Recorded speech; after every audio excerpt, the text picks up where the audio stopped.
Hello guys, আসসালামু আলাইকুম। শুভ সকাল। সবাই কেমন আছেন? আমাদের জন্য সবাই দোয়া করবেন।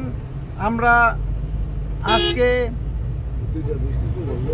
আমাদের জাতীয়তাবাদী দলের হৃদয়ে এবং জাতীয়তাবাদী দলের আজকে যেই তার আগমন বাংলাদেশের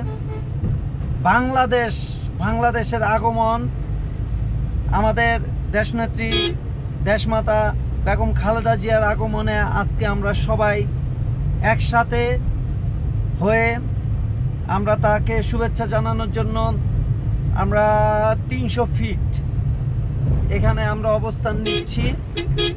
আপনারা দোয়া করবেন। সারা বাংলাদেশ থেকে, ঢাকা বিভাগ থেকে সবাই এখানে আসছে, অনেক লোক আসবে, অনেক গাড়ি আসবে। আর আমার সাথে যারা আছে, আমি এক গাড়ির মধ্যে হায়েছে আমাদের জননেতা নারায়ণগঞ্জ জেলা ছাত্র দলের সাবেক সভাপতি, জনগণের নেতা জনাব জাকির খানের তত্ত্বাবধানে আমরা প্রায়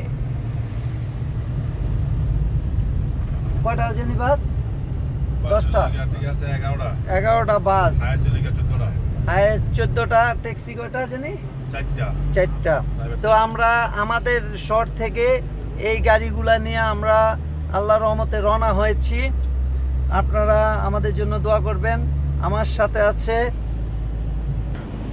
আসসালামু আলাইকুম। আসসালামু আলাইকুম, আমি শামসুজ্জামান টনি। আসসালামু আলাইকুম। সবাই দোয়া করবেন ইনশাল্লাহ। আমাদের দেশমাতা সাবেক 3বারের সফল প্রধানমন্ত্রী দেশনেত্রী বেগম খালেদা জিয়া আজকে নিউ ইয়র্ক থেকে, ঠিক আছে, বাংলাদেশের উদ্দেশ্যে, ঠিক আছে, লন্ডন থেকে বাংলাদেশের উদ্দেশ্যে হযরত শাহজালাল ইন্টারন্যাশনাল এয়ারপোর্টে আসবেন। ওনাকে রিসিভ করার জন্য আল্লাহর মতো আমরা রওনা হয়েছি। সবাই দোয়া করবেন আমাদের জন্য। আসসালামু আলাইকুম।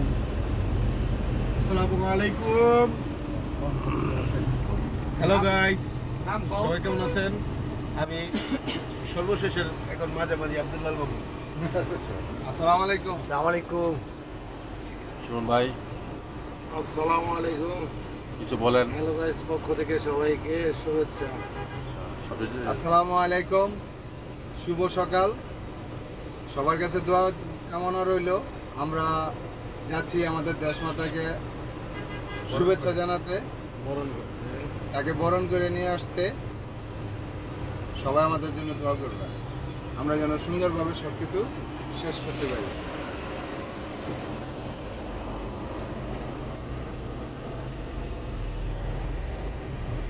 আসলে আমি লাইভে গেছিলাম, লাইভে যাওয়াতে একটার পর একটা ফোন আসে, লাইভটা ঠিক মতন করতে পারলাম না। অনেক মানুষ ফোন করতেছে সকাল থেকে, আমাদের অনেক লোক ওইখানে চলে গেছে, ওরা ফোন করতেছে জায়গা কোথায়, স্পট মানে ওইখানে থাকবে, এই বিষয়গুলা আর পরিস্থিতি কি, এগুলা জানানোর জন্য অনেকে ফোন করতেছে। এই কারণে লাইভ থেকে বেরিয়ে গেলাম। সকলে দোয়া করবেন, আমার নেত্রী দেশনেত্রী বেগম খালেদা জিয়ার জন্য দোয়া করবেন। আল্লাহ তাআলা যেন ওনাকে সুস্থ রাখে, আগামীতে যেন ওনার নেতৃত্বে যেন এই বাংলাদেশটা যেন সুস্থ অবস্থায়, হ্যাঁ, একটি সুন্দর বাংলাদেশ হিসেবে গড়ে ওঠে। আজকে এখানে বিদায় নিলাম, আবার ওইখানে গিয়ে লাইভে আসার চেষ্টা করব। সবাই দোয়া করুন আর আমাদের সাথে থাকুন, পাশে থাকুন। আল্লাহ হাফিজ।